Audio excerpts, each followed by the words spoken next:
qualificar os fluidos, né? A gente já avaliou classificação de fluidos e de escoamentos. Já falamos aí das principais hipóteses, né? A hipótese do contínuo, formação da camada limite e a condição de não deslizamento. Então, agora a gente tem que começar a verificar algumas aplicações práticas envolvendo fluidos. E para começar essas aplicações, a primeira etapa, seguindo aí um critério de complexidade, seria os fluidos em repouso. Então, o que a gente vai ver na aula de hoje é o questionamento da estática dos fluidos, tá? Então, quando eu falo em estática dos fluidos, eu estou avaliando o comportamento de um fluido que está em repouso em relação a um determinado referencial. E aí, o que é que eu preciso avaliar nesse quesito, tá? Como o fluido ele não está em movimento, então eu não tenho velocidade, o que normalmente é uma variável de interesse quando trabalhamos com fluidos. Então, a variável de interesse, aqui no nosso caso da estática dos fluidos, é a pressão. Então, existem aí diversos equipamentos, diversos instrumentos que utilizam deste conceito, por mais simples que ele seja, como um princípio de funcionamento, tá? Então, a variável que nós vamos tentar entender melhor será a pressão. E aí, eu preciso saber como é que essa pressão está distribuída no meu sistema. E para isso, eu vou utilizar aqui a segunda lei de Newton. Então, veja que o conceito matemático por trás do equacionamento na mecânica dos fluidos são oriundos, né, de equações que nós já temos domínio. Então, o que é que a segunda lei de Newton me fala? Ela me diz que o somatório das forças em um determinado volume de controle é igual a massa vezes a aceleração. Então, basicamente isso daqui. Aqui está na parte diferencial, porque a gente já viu, né, desde as aulas passadas, que a gente pode, ao invés de quantificar um fluido, uma quantidade de fluido como um todo, eu posso selecionar uma pequena parte, fazer uma análise dessa parte e expandir isso para todo o meu domínio.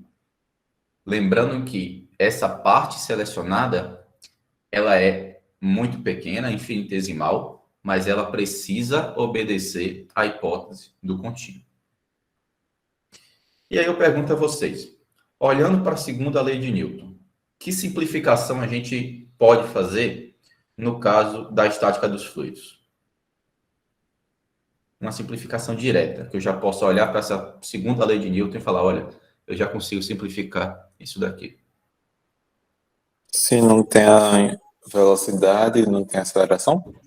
Exatamente. Então veja que é uma simplificação natural. E essa é a principal diferença daqui da estática dos fluidos para a parte de escoamento da hidrodinâmica, tá? Então, eu vou falar que a minha aceleração será zero. Assim como nós já avaliamos anteriormente, é mais fácil a gente avaliar um fluido utilizando a massa específica do que a massa propriamente dita, tá? Então, vou expandir em função da massa específica e o dV a gente pode avaliar como sendo dx, dy, dz. Vou utilizar coordenadas cartesianas para fazer as nossas observações, para simplificar aqui a dedução que a gente vai tentar identificar. Feito isso, eu preciso agora, vou até voltar aqui, vocês mesmos me disseram, olha, dF vai ser igual a infinitesimal da massa vezes a aceleração, só que no caso a aceleração é igual a zero. Então o somatório das forças é nulo aqui, né? E aí eu preciso conhecer quais são as forças que estão envolvidas mesmo quando o fluido ele está em repouso, mesmo no caso da estática dos fluidos.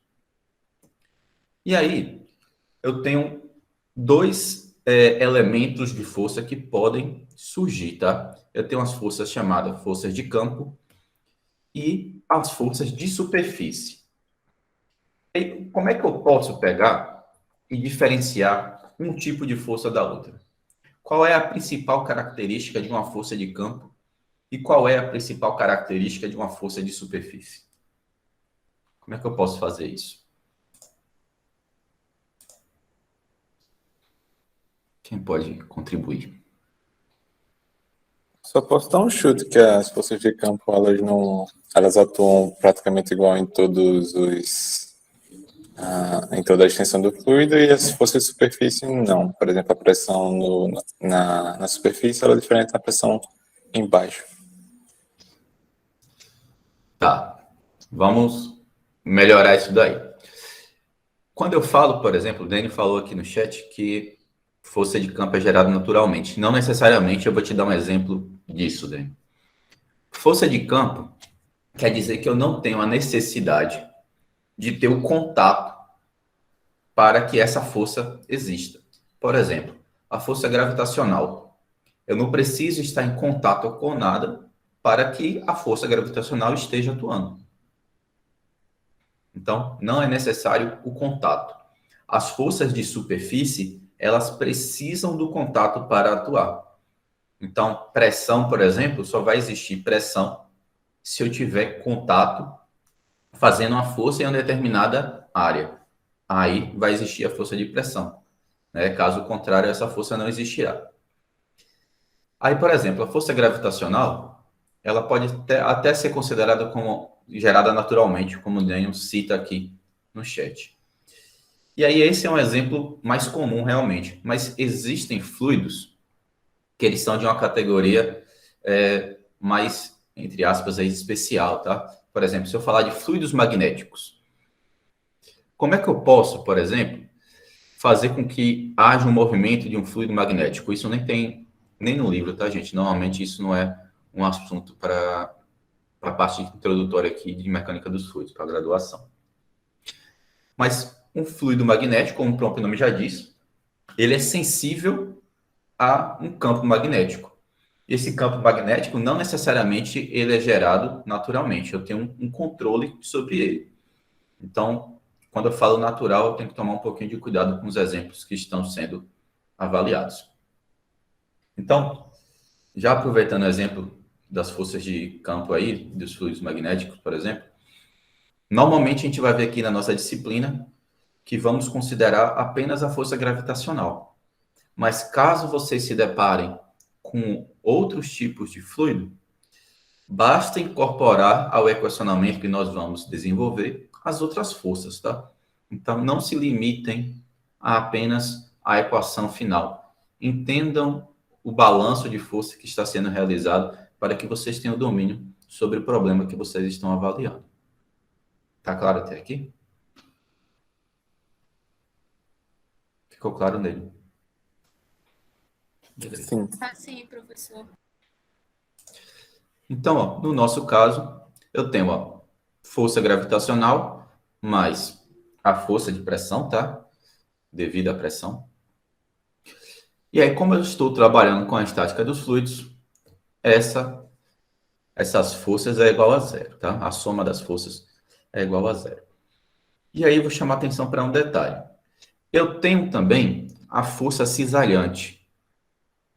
Ela também existe quando eu trabalho com fluidos. Lembra da que eu falei até da viscosidade, né? A viscosidade, ela vai nos ajudar a quantificar essa força cisalhante. No caso aqui da estática dos fluidos, como é que eu posso quantificar essa força cisalhante?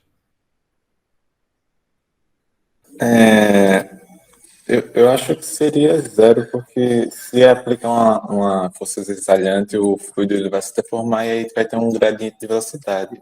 Não. É isso mesmo. Então, força cisalhante no caso da estática dos fluidos é igual a zero.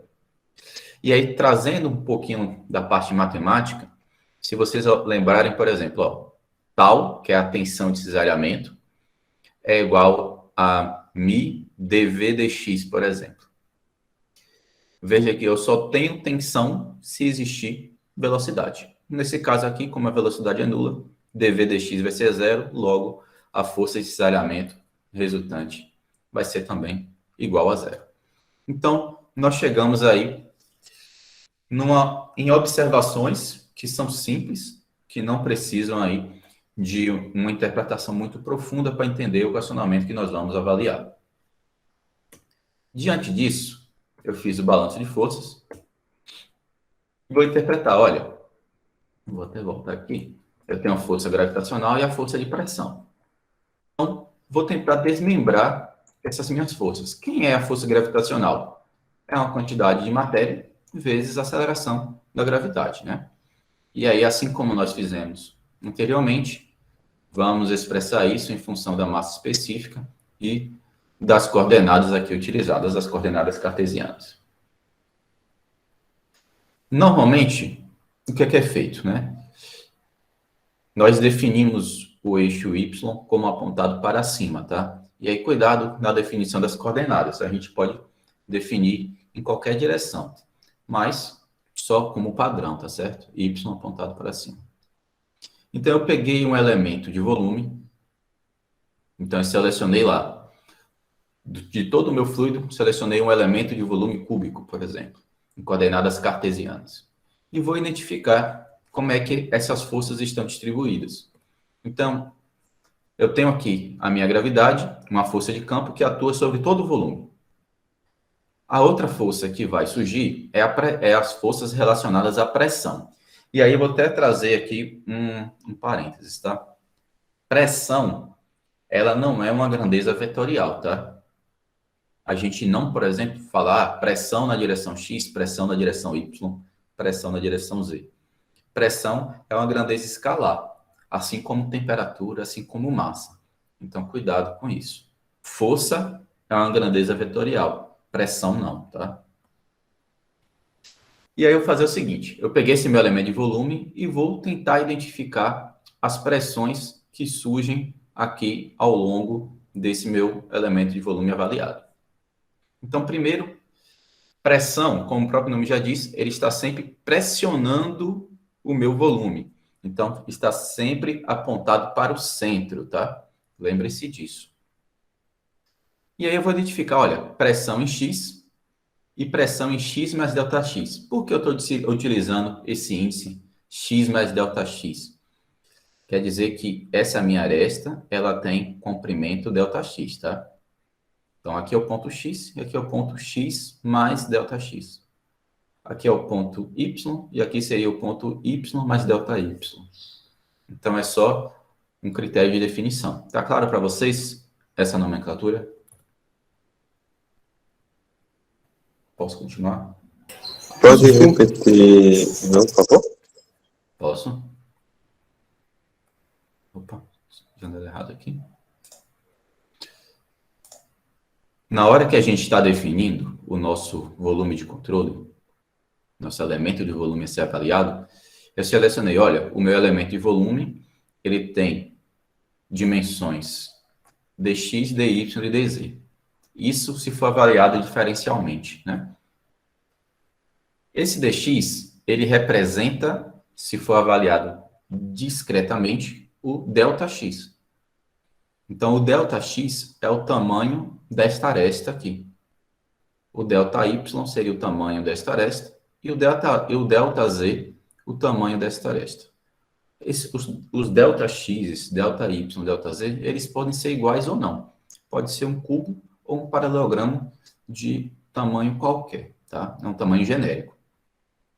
Então, eu estou utilizando essa nomenclatura porque eu estou avaliando a pressão no ponto X e a pressão no ponto X mais ΔX. Então, aqui é a localização de avaliação da minha variável. Tá claro? Sim, e elas sempre apontam para o centro do plano ou não, necessariamente? Do plano não, mas para o centro do meu elemento de volume aqui. Certo, obrigado. Essa pressão ela está atuando em toda a face, tá?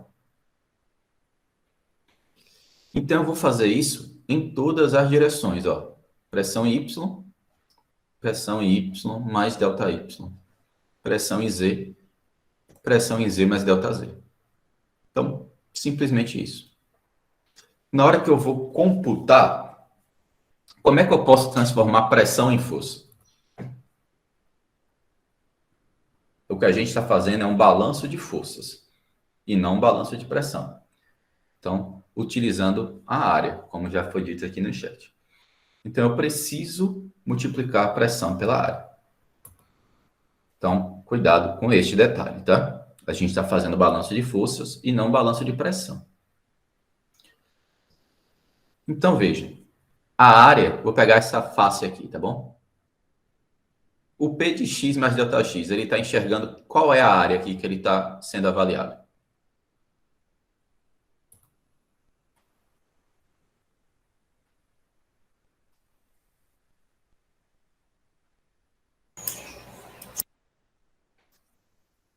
Não.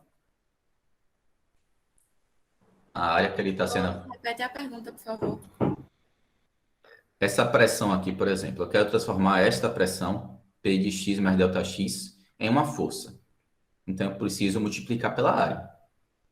Qual é a área que essa pressão aqui ela está sendo avaliada para transformar em força? X mais ΔX ao Área da quadrado. face. É a área dessa face aqui, ó. Então, ó, a área da face vai ser base vezes altura. Veja que aqui, ó, é Z, né? Então, é ΔZ. E aqui é o ΔY, né? Não é isso? Aqui é Z mais ΔZ. Logo, esse tamanho aqui vale ΔZ. Aqui é Y mais ΔY. Logo, este tamanho aqui equivale a ΔY.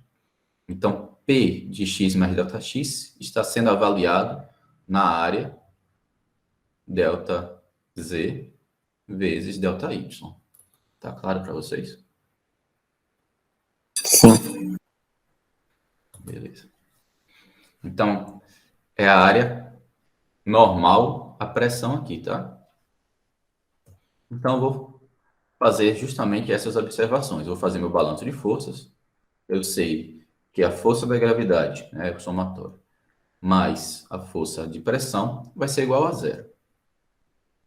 Então, eu peguei, ó, P de x, que está vindo aqui no sentido positivo de x, ó. Veja, por isso que eu defini aqui as coordenadas, tá? Y apontado para cima, z como se fosse a profundidade, e x para a direita aqui, no sentido positivo.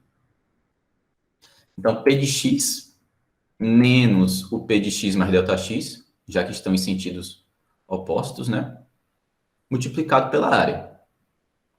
P de y, aqui, menos o P de y mais ΔY, vezes a área que esse P de y está enxergando.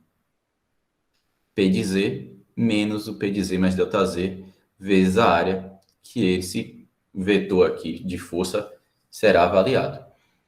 Então, veja que a gente vai avaliando de uma forma natural o nosso equacionamento. Até aqui, todos entenderam essa formação do balanço de forças? Ou tem alguém com dúvida? Isso aqui é muito importante, gente. Vocês vão fazer isso aqui em Fenômeno de Transporte 1, 2 e 3 o tempo inteiro, tá? Por mais simples que seja. Repito, com certeza. Pode pedir para repetir, tá? Eu preciso identificar, aqui é a pressão. Eu preciso identificar como eu posso transformar pressão em força. A gente está fazendo balanço de forças. Então, no momento que eu pego minha pressão, para transformar em força, eu preciso multiplicar pela área. Então, é a área normal, a pressão aqui, tá? Mesmo sendo a pressão aqui um escalar, mas vamos dizer que isso aqui é uma área normal. Então, quem é a área normal? A P na direção X, a pressão na direção X. ΔZ vezes ΔY. Tá aqui, ó. Pressão na direção X, transformando em força, ΔZ vezes o ΔY. Por que apareceu o sinal negativo? O P de x ele está no sentido positivo do eixo de coordenadas utilizado. O P de x mais ΔX ele está no sentido negativo. Por isso que fica P de x menos o P de x mais ΔX. E por que eu sei que está no sentido? Porque eu sei que o outro, né, o P de x mais ΔX vai ser sentido negativo. Porque eu estou lidando com pressão. E pressão, ela aponta para o centro do volume de controle, do elemento de volume analisado. Então, por isso, o sentido adotado. Ficou claro? Está confuso? Ficou claro, professor. Ok. E eu tenho que fazer isso em todas as direções. Então, por exemplo, ó, o P de y mais ΔY, a área que ele está enxergando é ΔX vezes ΔZ. Ó, ΔX, ΔZ. O P de Z, ele vai enxergar essa área frontal aqui, ó, ΔX vezes ΔY. Então, veja que surge naturalmente, tá? Então, eu coloquei as pressões e a força de campo gravitacional. E aí, como a gravidade é uma aceleração, e a aceleração é uma grandeza vetorial, eu posso pegar e expandir, né? G na direção x, na direção y e na direção z. E tudo isso é igual a zero.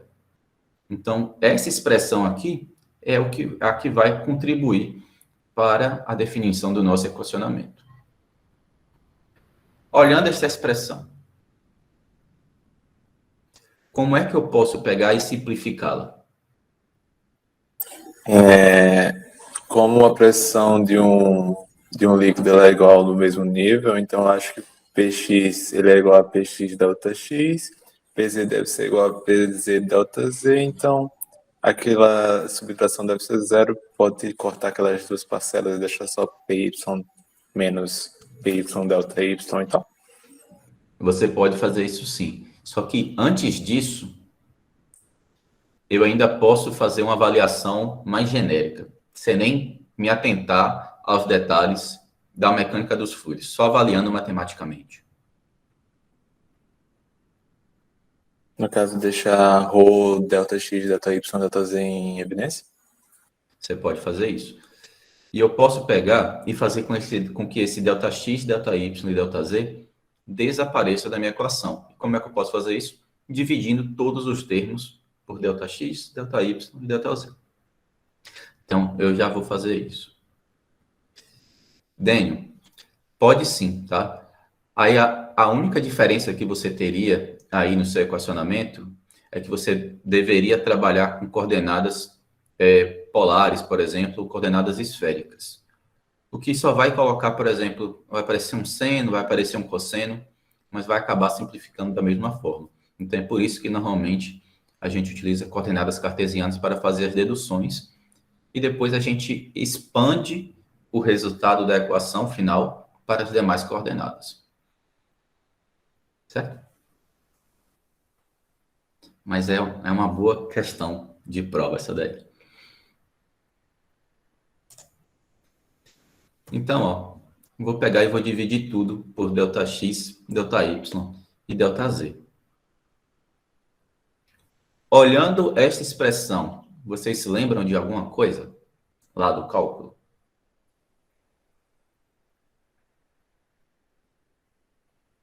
Derivada? Definição de derivada.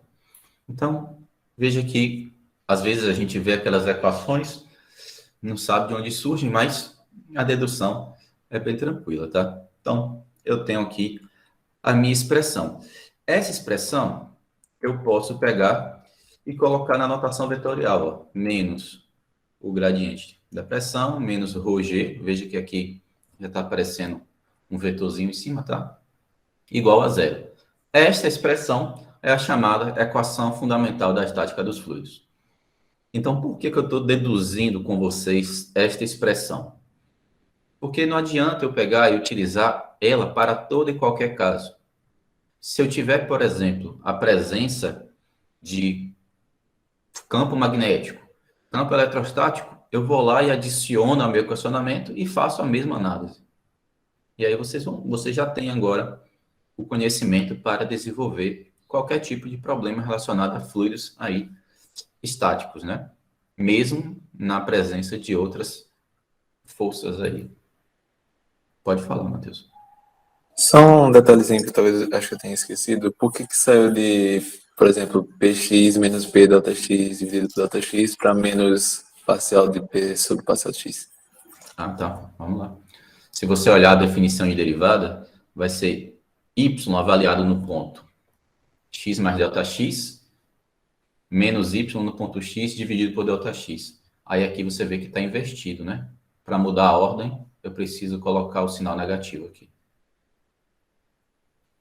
Era isso a pergunta? Isso, obrigado. Por nada. Uma boa pergunta, realmente. Tudo bem até aqui, gente?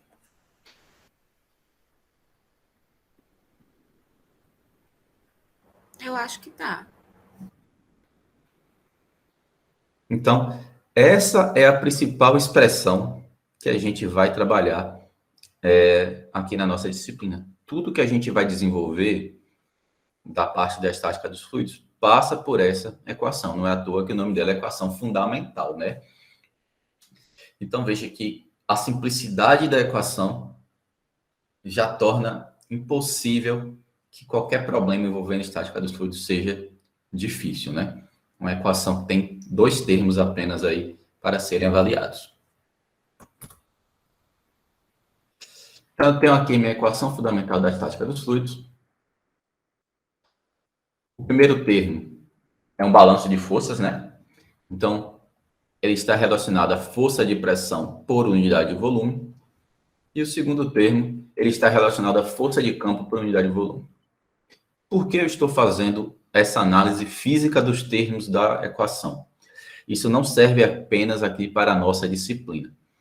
Toda equação que vocês começarem a avaliar a partir de agora, ela não pode ser vista apenas como variáveis mais, tá? Vocês precisam compreender o significado de cada termo ali, para conseguir tomar decisões baseadas nestes significados. Então, inclusive, mais para frente, a gente vai tentar trazer um pouquinho mais disso. Ok. E aí, o Matheus, acho que se não me engano, foi o Matheus que comentou que eu poderia zerar, né, P de x menos P de x mais delta x, em alguns casos ali.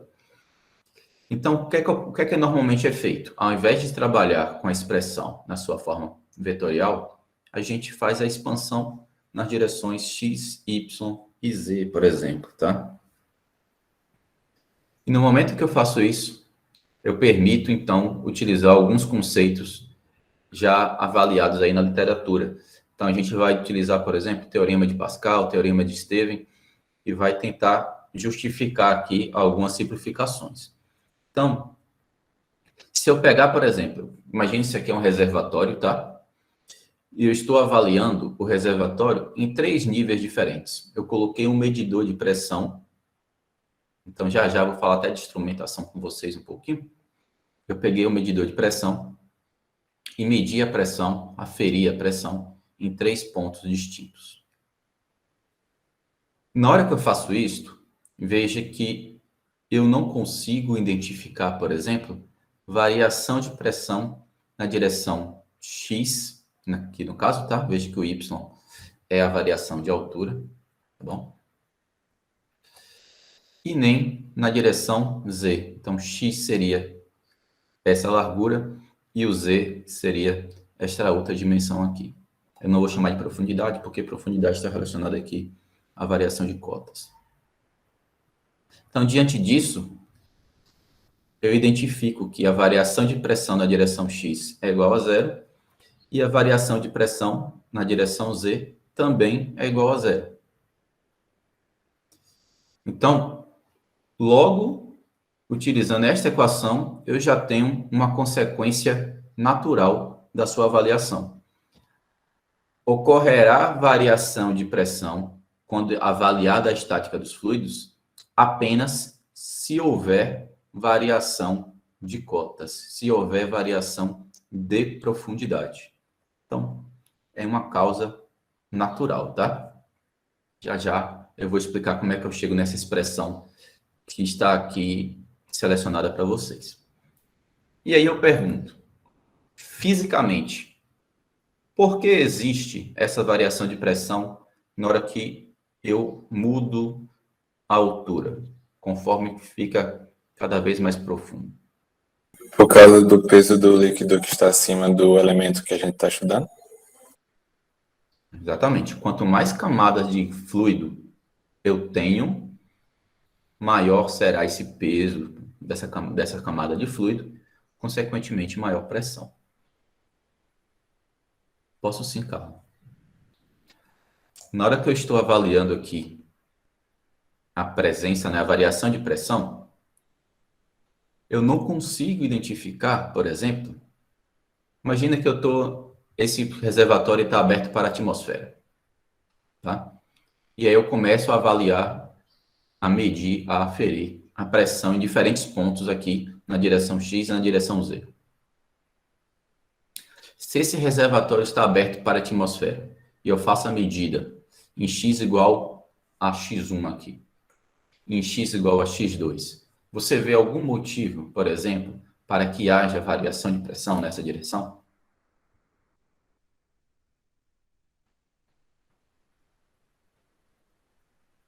Então, isso quer dizer que eu só vou conseguir identificar uma variação de pressão na estática dos fluidos se houver variação de altura, se houver sobreposição de camadas de fluido. Porque senão, fisicamente, ficaria impossível de ser avaliada essa variação de pressão. Ou imagine que eu estou avaliando a variação de pressão na direção X e eu não consigo identificar o motivo físico para isso.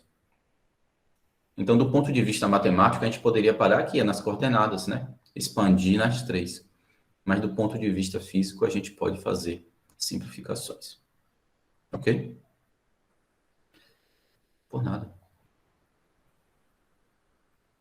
Pessoal, aí eu gostaria de saber de vocês. Vocês sabem como é que eu saio desse menos dρ de P dρ de Y igual a ρ de Y para a expressão que está selecionada?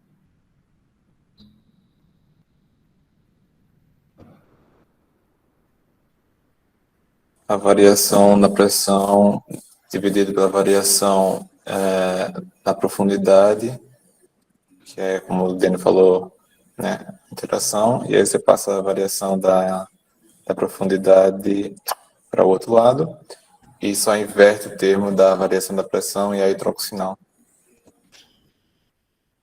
É mais ou menos isso, mas tem que tomar um pouquinho de cuidado, tá? Com passar para o outro lado.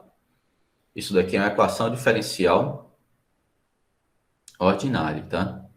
Então, eu tenho que fazer a integração dessa equação diferencial. Por sorte, essa equação diferencial aqui, ela é bastante simples de ser avaliada. É logo uma das primeiras que a gente vê método de resolução lá na disciplina, tá? São as equações diferenciais ordinárias de primeira ordem separáveis. Eu espero que quem esteja aí na disciplina de equações diferenciais consiga interpretar, consiga identificar já esse método de resolução. Eu vou fazer rapidamente aqui no MathType, só para quem não viu, entender o que a gente está fazendo aqui, tá? Só um segundo, por favor.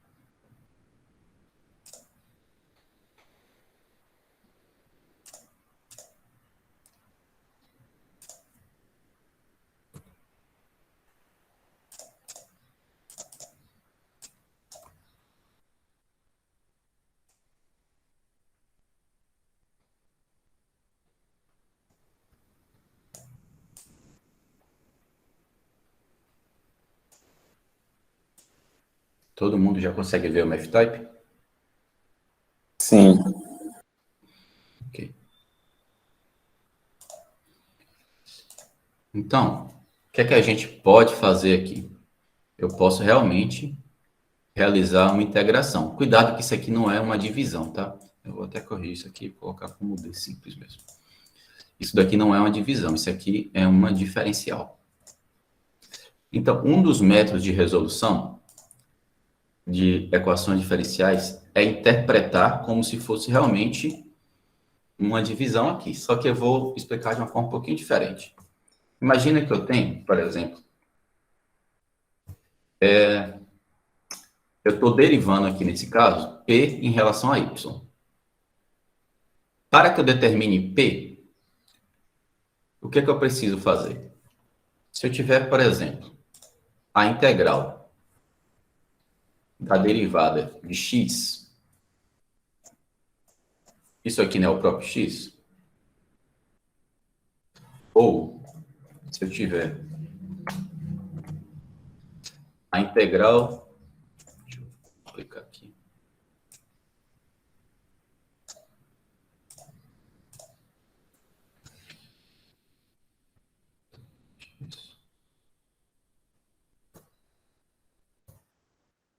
pegar uma função genérica aqui, tá? Eu peguei a função f, derivei em relação a x e integrei em relação a x. A integral da derivada de uma função não é a própria função?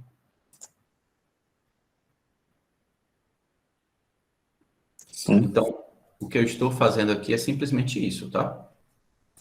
Só que na hora que eu faço a integração, eu preciso aplicar o operador integral dos dois lados. Porque se eu tiver, por exemplo, y é igual a x, se eu promover uma mudança de um lado da minha equação, para que a igualdade permaneça, eu tenho que promover a mesma mudança do outro lado. Então, por exemplo, y é igual a x, 2y é igual a 2x. Multipliquei por 2 o lado esquerdo, multipliquei por 2 o lado direito. E é isso que eu preciso fazer aqui. Então, eu vou pegar a minha expressão e vou aplicar a integral, tá? Então, vou aplicar aqui a integral.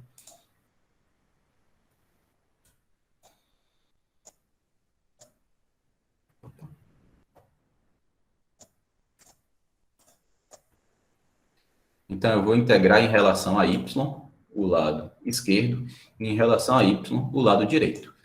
Rho, gy são constantes, podem sair da integral, né? Assim como o menos 1 aqui saiu daqui.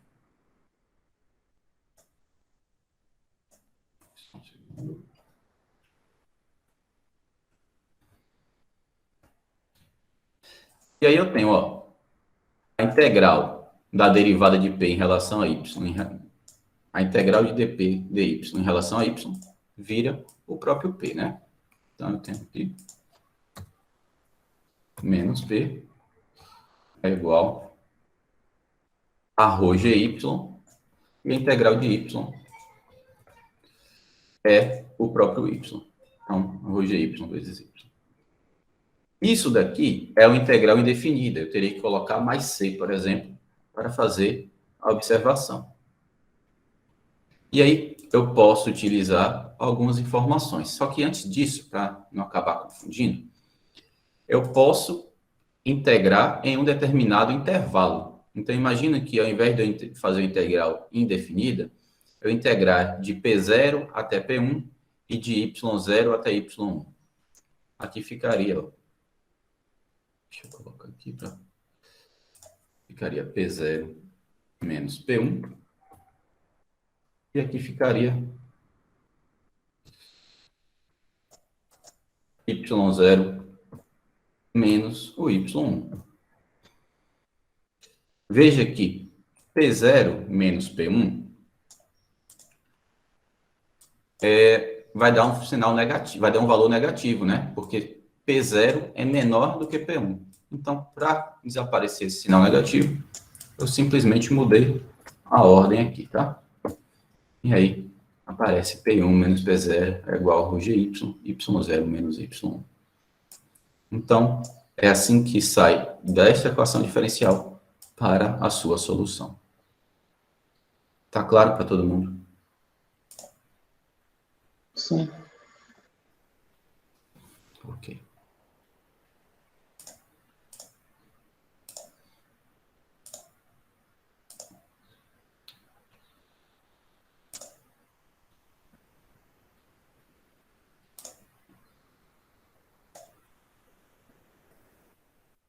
Um minutinho.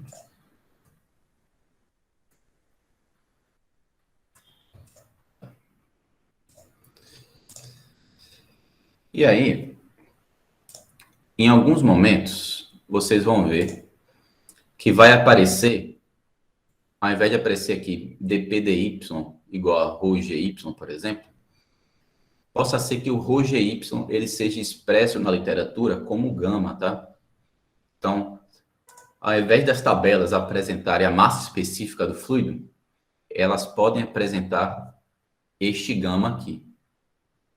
Este gama, para não ser surpresa para ninguém, ele é denominado como peso específico. Então, o que é peso, né? Massa vezes a gravidade. Peso específico é a massa específica vezes a gravidade. Então, é uma nomenclatura também que surge naturalmente, tá? Então, só para vocês ficarem cientes aí, caso se deparem com tabelas de propriedades que apresentam um peso específico. Então, o que é que eu posso pegar e avaliar ainda a partir desse equacionamento? Normalmente, eu vou até voltar para a equação aqui para mostrar para vocês uma coisa. Olhando essa expressão, percebam o seguinte, ó. A variação de pressão, ela depende da variação de cotas e depende da massa específica do fluido. Então, por exemplo, se eu estiver trabalhando com fluidos em fase líquida, eu tenho, por exemplo, a água, eu tenho uma massa específica de aproximadamente 1.000 kg por metro cúbico. Claro que isso pode variar por conta da temperatura, mas falando aí em condições normais, tá? 1.000 kg por metro cúbico. O mercúrio, por exemplo, ele tem uma massa específica de aproximadamente 13.000 kg por metro cúbico. Então, são valores elevados de massa específica. Quando eu estou avaliando, por exemplo, fluidos na fase gasosa, eu estou tentando interpretar fluidos com massa específica de ordem de grandeza unitária. Então, é 1 kg por metro cúbico, 1,2, 1,8, 0,8. Então, são fluidos com massas específicas baixíssimas. Faz sentido, por exemplo, eu estou trabalhando com um vaso de pressão. Imagina que eu tenho um recipiente, tá? E esse recipiente, ele está com um gás lá aprisionado. Faz sentido eu avaliar a variação de pressão por conta da mudança de altura?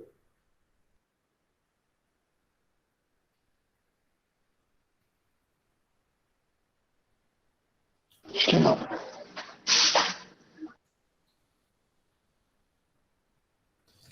Imagine que você tem um equipamento, Daniel, que o fluido que está no interior deste equipamento, ele está na fase gasosa. E você precisa aferir a pressão. Você iria aferir a pressão em diversos pontos distintos para diversas alturas ou iria aferir a pressão em um único ponto?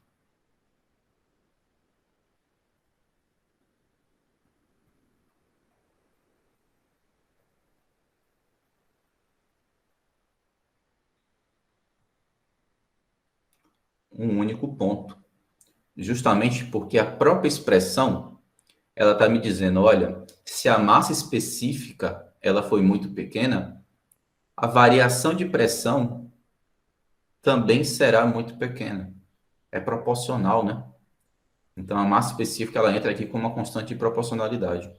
Então, se eu estiver avaliando um fluido na fase gasosa, não faz sentido eu aferir essa variação de pressão por conta da mudança de cotas. Então, por isso que alguns vasos de pressão que utilizam aí fluidos na fase gasosa, eu tenho apenas um medidor instalado. Então, só para vocês irem entendendo aí a parte de instrumentação, como é que ela surge. Então, eu tenho que saber a teoria até para conseguir identificar se há ou não necessidade da utilização de instrumentos. Tá claro para todos? Sim. Beleza. Então, não me apareçam aí com vaso de pressão utilizando fluidos em fase gasosa com 4 ou 5 medidores de pressão, tá? Normalmente se utiliza até 2, porque caso tenha falha de um sensor, o outro está ali para reposição, avaliação rápida, tá? São critério de segurança mesmo.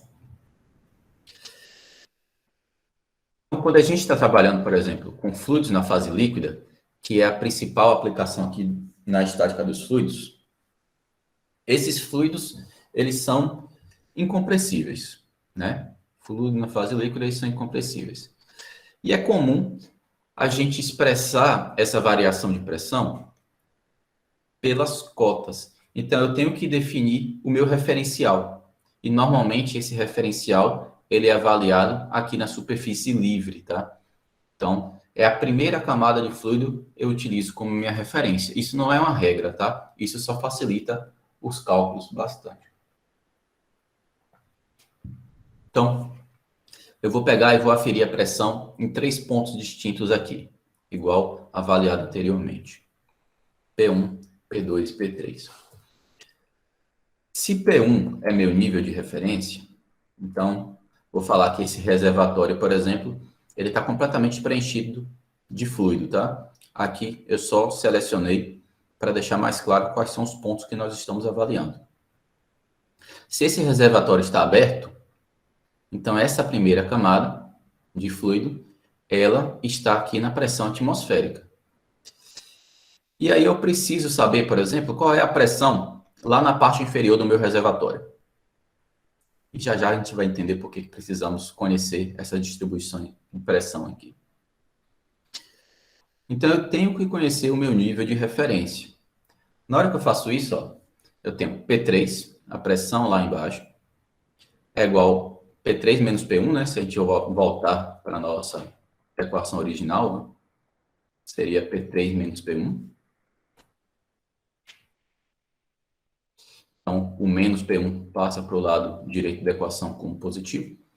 Então, P3 é igual a P1 mais ρgy vezes a variação de cotas, y3 menos y1. Então, isso aqui é um valor positivo, né? É realmente variação de altura. Aí, observe o seguinte. Nesse caso, eu não precisei nem avaliar a pressão no ponto 2. Por quê? Eu estou admitindo inicialmente que é o mesmo fluido. Então, eu posso saltar aqui esse ponto de análise. Mas se forem fluidos distintos, eu tenho que tomar cuidado com isso, tá? Eu tenho que avaliar a pressão em cada intervalo de camada de fluido e vou tentando identificar as mudanças de pressão. Então, ó, essa variação de cotas a gente chama de carga de pressão, tá? Então, carga de pressão, ela é responsável pela variação de pressão quando estou analisando um mesmo fluido. Se mudar o fluido aqui, se eu tiver, por exemplo, óleo e água, eu tenho que avaliar a carga de pressão do óleo e depois a carga de pressão da água. Eu não posso somar os dois fluidos. Tá claro isso para Professor, vocês? P2 não tem nenhuma relevância não no cálculo, nesse caso? Nesse caso não, porque é o mesmo fluido. Ok. Porque imagina só, se P2 tivesse relevância, você teria que saber também a pressão em cada pontinho aqui, né? Então, eu estou admitindo que eu conheço que é o mesmo fluido em todo o meu sistema, tá bom? Tá claro para vocês, gente? Eu ficou confuso?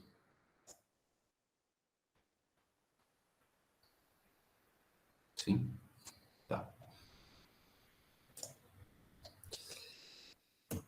E aí, a partir dessas observações, surge o que nós chamamos aí do teorema de Stevens, tá? Então, são dois teoremas que nós vamos ver aqui na aula de hoje, o teorema de Stevens e o teorema de Pascal. O teorema de Stevens, ele fala o seguinte, é apenas observações em cima da equação que nós acabamos de desenvolver.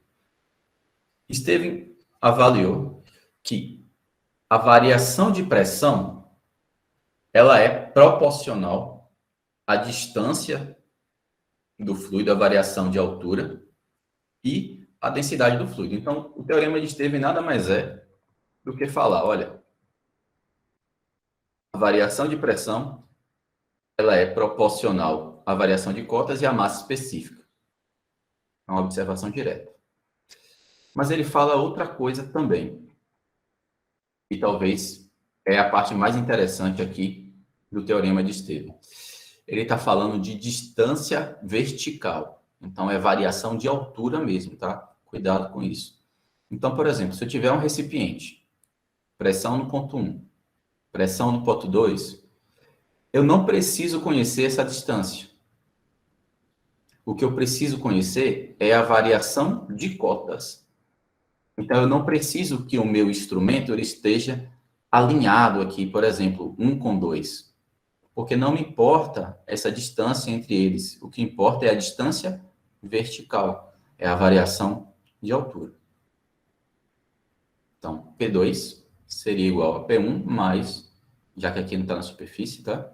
Rho GY, Y2. E se ele me der D, professor, eu posso jogar um Pitágoras aí e achar a distância e tal? Aí você teria que fazer isso, mas isso não é muito aplicável, não. Tá, ok. Normalmente o que a gente tem é a variação de cotas mesmo. É mais fácil saber a variação de alturas do que essa distância aqui. Pelo menos na prática. E aí, como consequência dessa observação, a gente chega à conclusão que a variação de pressão, como ela depende apenas da variação de altura, da distância vertical, ela é independente do formato do recipiente. Então, vou pegar aqui essa figura, tá? Essa figura, se não me engano, ela está no Fox também. Então, eu peguei 8 pontos aqui para avaliar, tá? A profundidade 1 e a profundidade 2. A, B, C e D na profundidade 1, quando eu vou avaliar essas pressões, elas são iguais. Por quê? Porque A, B, C e D estão numa mesma profundidade. E, além disso, é o mesmo fluido. Veja que aqui embaixo eu alterei o fluido justamente para chamar a atenção de vocês. A, B, C e D estão na mesma profundidade, logo, mesma pressão, independente do formato do meu reservatório. Isso daqui é o conceito que está por trás do que nós chamamos de vasos comunicantes, tá? Então, diversas vezes nós temos que utilizar este conceito para resolver aí pequenos problemas. Já no caso da profundidade 2, PA, PB e PCE, eles são iguais. Por quê? Mesma profundidade e mesmo fluido. Só que o ponto D, a pressão é completamente distinta. Porque apesar de estar na mesma profundidade, a massa específica do mercúrio, por exemplo, é muito superior à massa específica da água. Então, se eu quiser saber, por exemplo, qual é a pressão nesse ponto A aqui, vai ser a pressão atmosférica mais a pressão da coluna de fluido.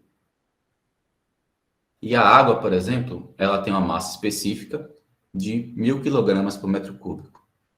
Quando eu vou observar a pressão no ponto D, é a pressão atmosférica mais a pressão de coluna de fluido de água, mais a pressão da coluna de fluido de mercúrio. O mercúrio ele é 13 vezes, aproximadamente, mais denso do que a água. Então, a pressão neste ponto ela é muito superior. Então, cuidado com isso, tá? Precisa estar na mesma cota e o mesmo fluido. Pode falar, Matheus. Por exemplo, se a gente tivesse como se fosse uma tampa sólida aí em cima, só que ela pode flutuar, ou seja, ela está exercendo peso sobre o líquido. Aí a gente precisa avaliar a massa específica dela e o peso sobre o líquido para fazer isso também, né? Certo. Precisa. Aí, isso que você está me falando já remete ao segundo teorema, que é o teorema de Pascal. Na hora que eu mudo a pressão em um ponto do meu sistema, deixa eu só mostrar aqui. Na hora que eu mudo a pressão em um ponto do meu sistema, todos os outros pontos eles vão sentir esta mudança de pressão. Então, por exemplo, eu peguei um recipiente aberto e aferi a pressão. E aí, peguei a tampa que você comentou, coloquei sobre o meu sistema e apliquei uma força. Na hora que eu aplico a força, a tampa ela tem uma determinada área, então eu estou realizando pressão sobre o meu sistema. Fazendo isso de uma forma quantitativa, tá? Só para exemplificar. Eu peguei um exemplo em que eu aferi a pressão no ponto 1, no ponto 2 e no ponto 3. 1 newton por metro quadrado, 2 newtons por metro quadrado e 3 newtons por metro quadrado, respectivamente. Na hora que eu exerço uma força, então a força é de 100 newtons e a área aqui foi de 10 metros quadrados. A pressão é a razão, né? Força sobre a área, que é igual a 10. 10 newton por metro quadrado. Então, todos os pontos, eles vão sentir essa mesma variação de pressão. Então, pressão no ponto 1 vai ser 1 mais 10, 2 mais 10, 3 mais 10. Então, o teorema de Pascal, ele está dizendo justamente isso. O aumento de pressão em um ponto, ele vai ser sentido por todos os pontos do meu sistema. A partir daquela altura, né? Se eu colocar, por exemplo, a tampa aqui, a pressão no ponto 1 não vai alterar, mas a pressão no ponto 2 e 3 iria alterar, tá? Daquele ponto para baixo. Tá claro? Sim, agora uma outra pergunta. Se eu dividir essa tampa na metade, por exemplo, metade dela é cobre, metade dela é madeira, como é que o fluido responderia? Como a gente não tem variação de pressão na direção X, eu teria que fazer a quantificação desse peso que você está aplicando aí, como se fosse um material homogêneo. Então, eu pegaria, você falou qual material? Metade dela cobre, metade madeira. Você pegaria a massa específica do cobre, massa específica da madeira, verificaria qual é o peso da sua tampa e fazia os cálculos da mesma maneira. Certo? Então, mesmo que, por exemplo, se eu dividir aí na metade nesse corte que você está vendo aí, então mesmo se tiver metade de um lado mais pesado e o outro, o fluido vai ter na mesma linha a mesma pressão, né? Se você estiver exercendo o comportamento igual, né? Se a tampa estiver alinhada com o fluido igualzinha, né? Se você tiver variação de cotas aí na própria tampa, por conta dessa mudança de massa específica, você tem que rever os cálculos. Essa Certo. tampa, ela tá alinhada, entendeu? Entendi. Mais dúvidas?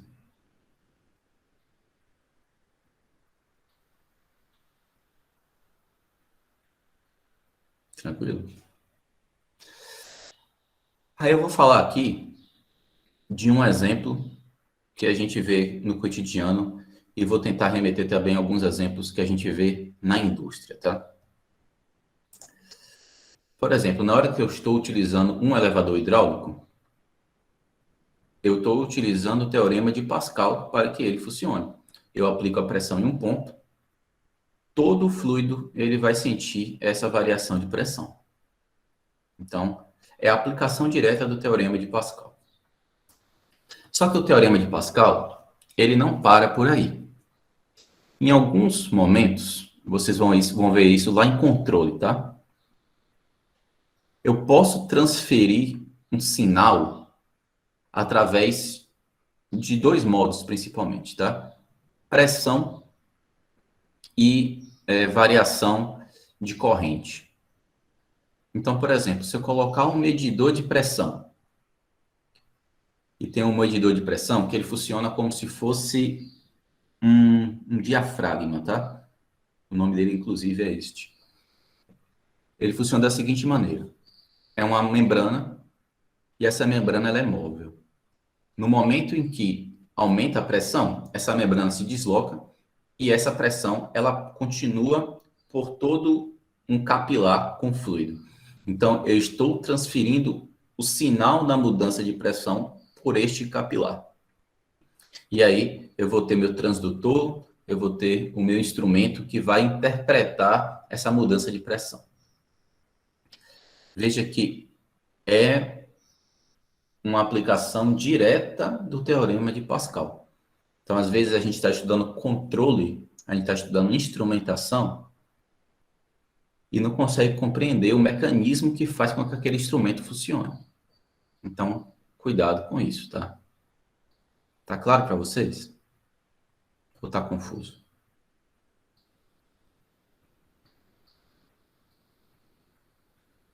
Como é que tá aí? Meio confuso, mas acho que dá para entender. Tá, então eu não quero meio confuso, não. Repito, sim. Imagine que você tem um instrumento, tá? Eu não vou nem citar o nome do instrumento, para não acabar confundindo mais. Eu coloquei um instrumento e esse instrumento ele tem que pegar e não apenas medir. Antigamente era até assim, tá? Muito antigamente. Você colocava o instrumento lá no vaso de pressão, por exemplo, e o operador ele ia observar qual era o valor que estava ali sendo aferido. Hoje não é mais assim, né? Eu tenho sala de controle, por exemplo, onde todos os medidores eles estão ligados e tenho pessoas responsáveis por analisar estes sensores. Então, eu preciso levar a informação do ponto A até o ponto B. Como é que essa informação ela é transferida do ponto A até o ponto B? Existem várias formas de transferir esta informação. Uma delas é utilizando o teorema de Pascal. Eu vou colocar um capilar ligado ao meu instrumento. Se esse meu instrumento ele sofrer alguma alteração, ele vai transferir essa informação por conta da mudança de pressão em todo esse meu capilar. Então, eu vou ter um transdutor. O transdutor é um equipamento, é um instrumento que ele interpreta o seu resultado. A mudança de pressão, por exemplo, significa o quê? E ele vai falar assim, olha, essa mudança de pressão de 3 Pascal significa que você alterou lá a sua coluna de fluido em 2 metros, tá? Ou alguma coisa do tipo. Ele um controle de nível ligado à variação de pressão. Então, essa transferência de informação, ela pode ser realizada utilizando o teorema de Pascal. Tá claro ou tá confuso?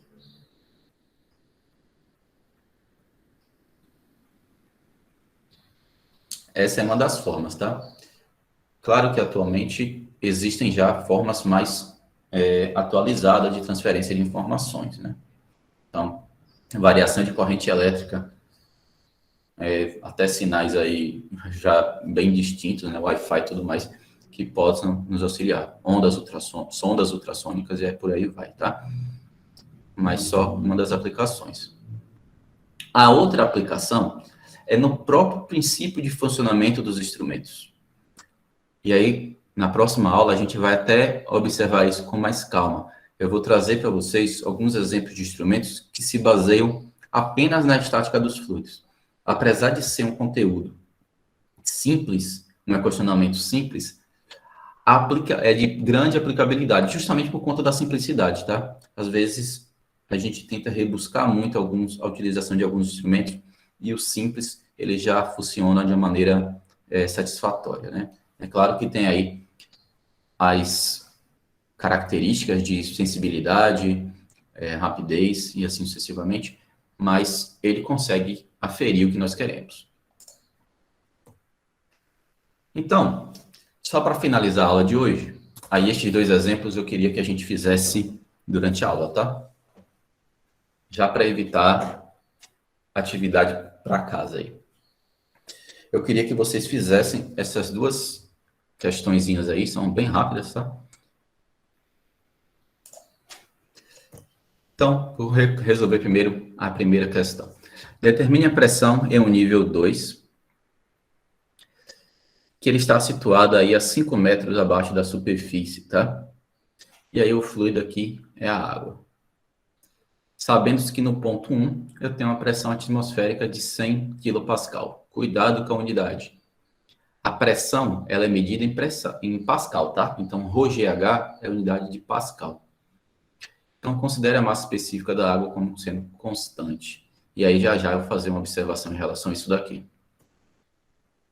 Então, eu tenho aqui o meu reservatório, gravidade atuando para baixo, e eu preciso calcular a pressão no ponto 2.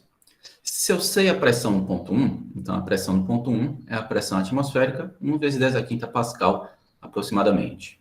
Isso aqui depende do local, tá? Mas é um valor normalmente utilizado como referência. A pressão no ponto 2 é a pressão no ponto 1 mais ρg vezes a variação de cotas. Então, isso aqui é uma observação direta, tá? Então, cuidado, tá, gente? 1 vezes 10 a quinta Pascal. Cuidado aí quem deixou 100, porque aí tá errado o resultado, tá? Dúvidas em relação a esse exercício aqui? Bem direto, né? A segunda questão, ela é muito parecida com essa. Só que aqui eu tenho 2 fluidos. eu tenho água e óleo. E aí, tomem cuidado com isto. Porque eu preciso saber, quando eu tenho um sistema como esse, qual é a localização do fluido. Eu vou abrir o espaço no Moodle para você fazer o upload certinho, tá? Até quem mandou para mim, eu vou abrir o espaço lá no Moodle e vocês fazem o upload com calma.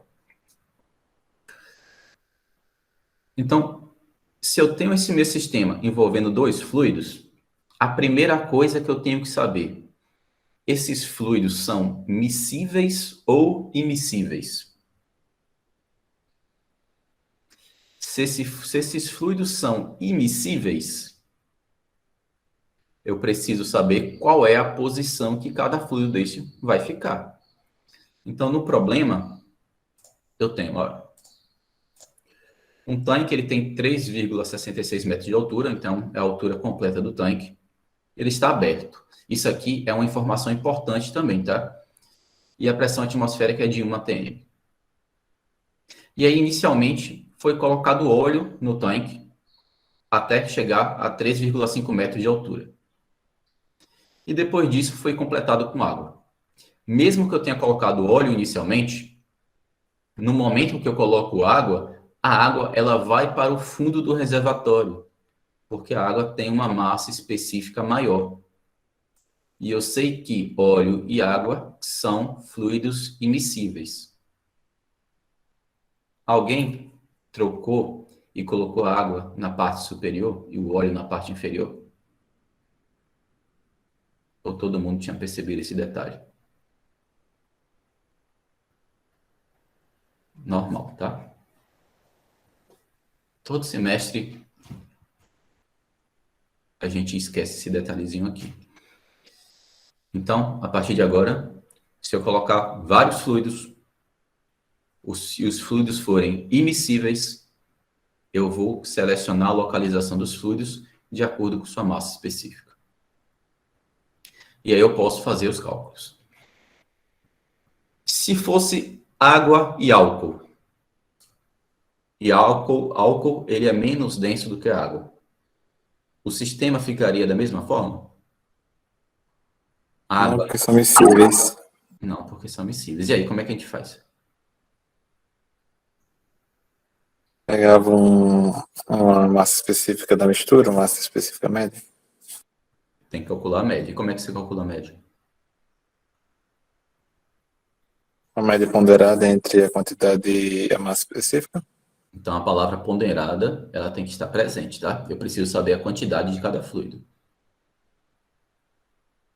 Então, a massa específica seria, por exemplo, o volume de álcool vezes a massa específica do álcool, mais o volume de água, a massa específica, vezes a massa específica da água, dividido pelo volume total.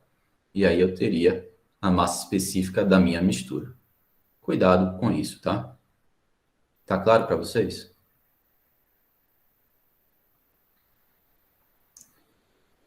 Tá. Já já vou falar de outro detalhe também, que normalmente é esquecido, tá? Eu acho que esse outro detalhe, o livro ele nem fala muito, mas eu acho interessante a gente fazer aqui e tentar identificar. Então, vou resolver a pressão atmosférica, né? A pressão no ponto 1, transformo de atm para Pascal. E a pressão no ponto 2, veja que aqui eu não posso calcular diretamente a pressão no ponto 3, porque são fluidos diferentes, tá? Então, eu preciso primeiro calcular a pressão no ponto 2 e a carga de pressão do óleo. Então, é a pressão no ponto 1 mais ρg vezes H, tá? Então, pressão de óleo. Pressão da carga e pressão do óleo. Calcula a pressão no ponto 2. A pressão no ponto 3 vai ser a pressão no ponto 2 mais a coluna de água. E aí, eu obtenho a pressão no ponto 3. Dúvidas em relação a este exercício? Ficou bem claro, professor. Tá. Daniel, normalmente sim. Normalmente a gente adota referencial no topo. Ou, melhor dizendo para você, normalmente a gente utiliza o referencial onde nós temos a informação da pressão. onde o meu medidor de pressão está instalado, ou se tiver um recipiente aberto, como esse caso, eu conheço a pressão atmosférica.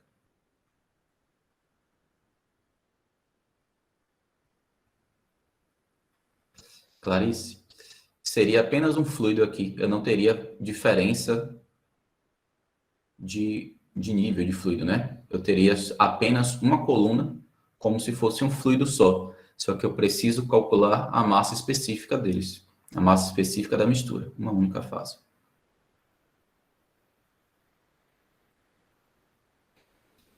Aí, eu vou voltar só um pouquinho aqui, para um detalhe que talvez vocês não tenham se perguntado, tá?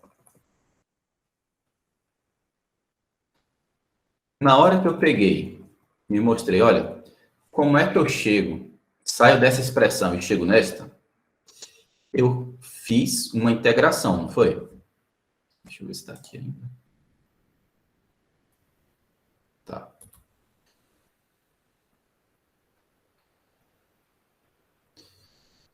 Só um minutinho, tá?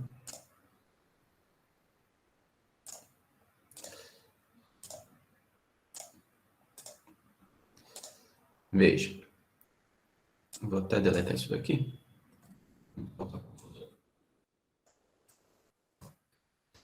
Eu tinha minha equação diferencial. Para encontrar a solução, eu fiz a integração. E observe o seguinte. Eu parti do pressuposto que a massa específica ela era constante. Por isso, ela saiu da integral. Não foi isso?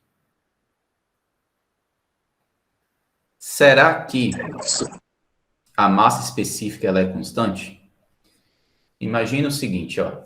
Eu tenho um caso em que a massa específica ela é sensível à temperatura. Quando eu mudo a temperatura, eu vario bastante a massa específica. A água, por exemplo, a uma temperatura de 50 graus Celsius, a massa específica vai para 560 quilogramas por metro cúbico. Então, sai de 1.000 quilogramas por metro cúbico e vai para 560. Diminui bastante. Veja que é pré-requisito ou foi pressuposto durante a obtenção dessa expressão que a massa específica era constante e, por isso, pôde sair da integral. E se a massa específica não for constante? E se eu tiver, por exemplo, um equipamento, uma coluna, por exemplo, de destilação, uma coluna de recheio, onde eu tenho uma camada de fluido e ao final do equipamento, na base do equipamento, eu tenho um aquecedor. E eu vou ter variação de temperatura ao longo da altura. A massa específica também não iria variar? Iria. E eu poderia tirar essa massa específica de dentro da integral? Creio que não, professor. Eu estava pensando, mas já viagem, eu acho, mas sei lá, um somatório dessas massas específicas para tentar um somatório linkando com média ponderada, sei lá, mas enfim. É até mais fácil do que isso. Imagina que eu tenho aqui que essa massa específica ela não seja constante, tá? Imagina que essa massa específica ela seja função de y aqui. Então, mudei a altura, quer dizer que essa massa específica está variando também. Na hora que eu faço a integração, fica tudo muito parecido, tá? Só que o ρ, ele não vai poder sair da integral, porque ele não é constante. Então, eu vou ter uma função que define ρ. Então, por exemplo, eu fiz o estudo e medi a massa específica, e sei, por exemplo, qual é a temperatura em cada ponto, em cada altura ali do meu sistema. Então, eu consigo montar uma função, vou dar um exemplo aqui de uma função qualquer, tá? E digo, olha, a função seria 1000 menos 0,2 vezes y. Então, essa função, ela teria que aparecer aqui na minha integração. Então, cuidado com isso, tá? Nem sempre a massa específica ela é constante. Às vezes, a massa específica ela pode variar. Uma alternativa que eu posso ou eu obtenho a função e faço a integração coerente, ou eu verifico qual é a temperatura média dessa minha coluna. Por exemplo, a coluna saiu de 50 na base e foi até 20 graus no topo. Qual é a temperatura média do fluido? 32 graus. E aí eu utilizo a massa específica de 32 graus. Mas, utilizando a função, você vai ter um resultado mais preciso. Tá claro para vocês? Tá confuso? Como é que tá? Peraí, professor, repete o finalzinho, que eu pisquei e perdi. A gente pode fazer de duas formas. Eu pego e obtenho a minha expressão que fala assim, que eu consigo definir qual é a massa específica em cada ponto por conta da altura e faço a integração. Então, vocês teriam dificuldade em colocar essa expressão aqui para resolver a integral? Não, né? Ou eu consigo definir qual é a temperatura média do meu equipamento. Então, conhecendo a temperatura média do equipamento, eu consigo definir qual é as propriedades naquela temperatura média também. Então, seria um valor de referência. Eu sei que o fluido ele possui diferentes temperaturas ao longo do equipamento, mas qual é o valor que representa da melhor maneira possível todo o fluido que eu estou trabalhando? Tá claro ou tá confuso para vocês? Se estiver confuso, fala, pelo amor de Deus. É claro, professor. Realmente fica mais simples, né? Então, no caso, utiliza-se, tenta achar alguma expressão, algo que esboce essa variação, né, da massa específica, né, com a temperatura. Se você souber qual é a temperatura em cada ponto, você consegue encontrar essa relação. Anotem isso, tá? E pensem com cuidado. Fluidos miscíveis, fluidos immiscíveis, variação em temperatura, talvez a massa específica não seja constante. Pensem com carinho. Dúvidas? Ô, professor, só complicando mais um pouco, talvez.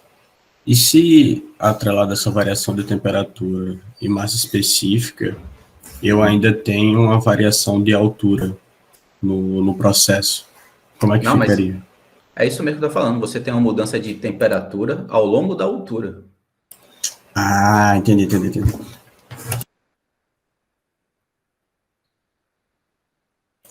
Porque no caso dy varia, né? Tá dentro da integral, vai. Certo. É uma boa questão de prova aí, tá?